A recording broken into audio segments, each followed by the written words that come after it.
Hey, you're back. So to put it in time, it's really good to tap your foot while you do this. This will take you a good while to get it together. For most people, it doesn't come incredibly naturally. We all naturally tap our foot along to music, and now you can play the train. But putting those two together might be something that happens for you immediately, or it might take you a little bit of practice. My top tip for this is only tap your foot on the breathing in.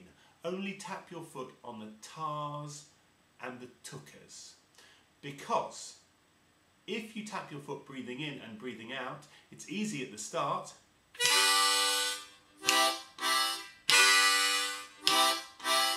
But as you carry on with it, you'll find that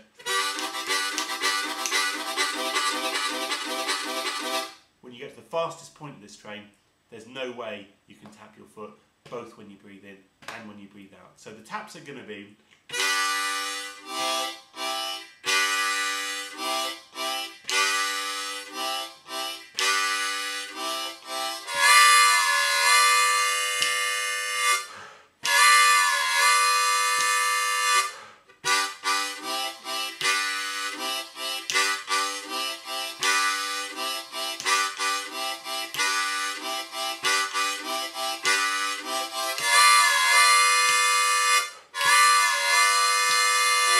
you will notice that this train is getting faster.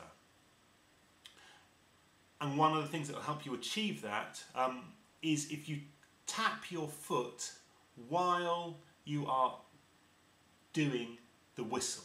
This is quite tricky because the whistle doesn't really have a timing, but just if you can keep your foot going, if you can keep the pulse going, the beat, the timing going while you do that, then you'll find that it starts to hang together. And it's important to come out of the whistle at the same speed as you went in, and that's why you need to keep your foot going, because this train is speeding up, and the last thing you want to do is to be going from tar hooker, tar hooker, tar hooker, tar hooker, do the whistle, and then come back in a bit slower with tucker, hooker, tar hooker. It takes all of the impetus, takes all of the impetus out of the performance.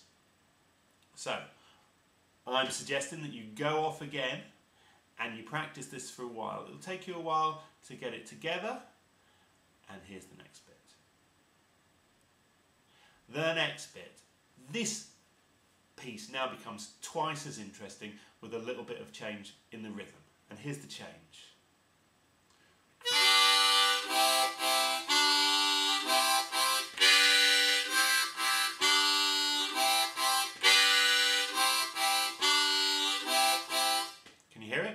It's still breathe in 1, 2, 3, breathe out 1, 2, 3, tar hooker. But on the second tar hooker, you breathe in on holes 1 and 2 only, and you breathe out on holes 1, 2, 3. Here it is again.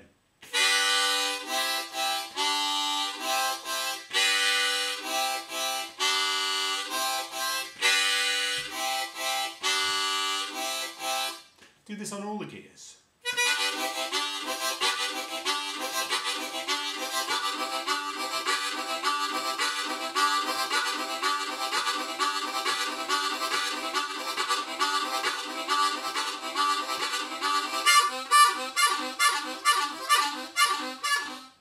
There's two more effects you can add. There's one that takes a little bit of working. It's going over points.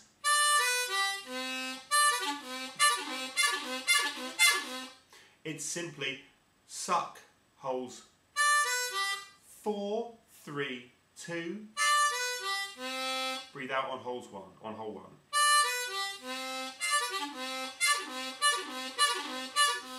Try and keep it in time. And the other effect, which is loads simpler, is the train going into a tunnel.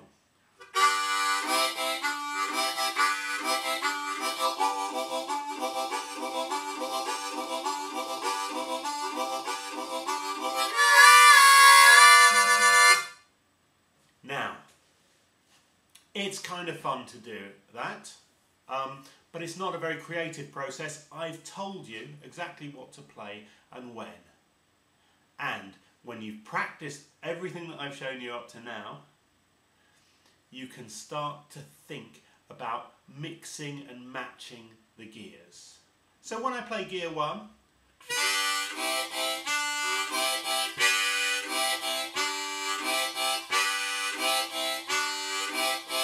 I'm just playing the first gear. But after I've done the whistle twice,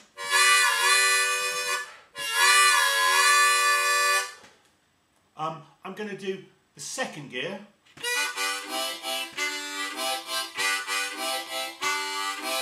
and I'm going to throw in the first gear every now and again.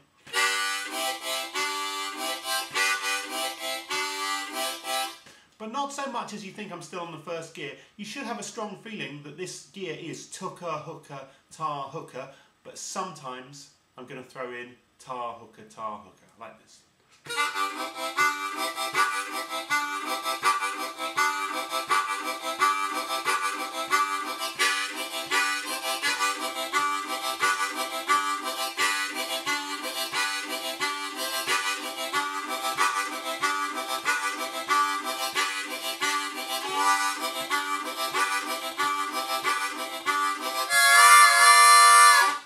Third gear, I'm going to do exactly the same,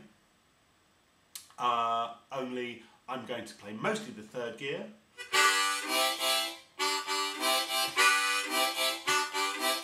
I'm going to throw in the first gear sometimes.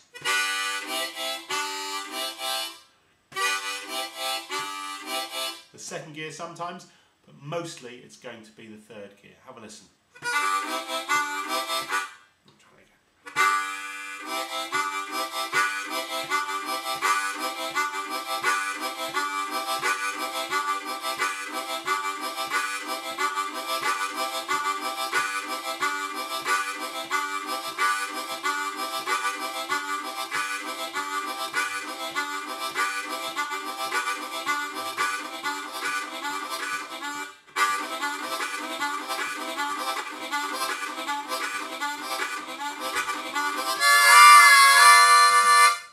And of course I'm going to give you exactly the same instructions for the fourth gear. That's about it. If you go back and listen to the train now, my version, you'll kind of hear that that's almost exactly what I've done. The only thing that you can add is there's a final gear, another chug, which is a triplet. Triplet is 3 notes to a beat, so da-da-la, da-da-la. So it's dudla, hooker, tar, hooker.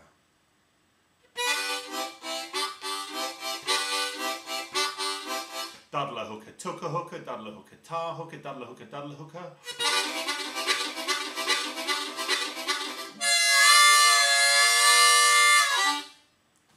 And that's my train.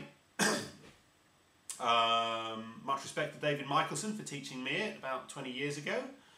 And what else can I tell you? If you are in London and you want harmonica lessons, then do give me a shout. You've got my email address there, and you can get in touch with me through my YouTube channel as well.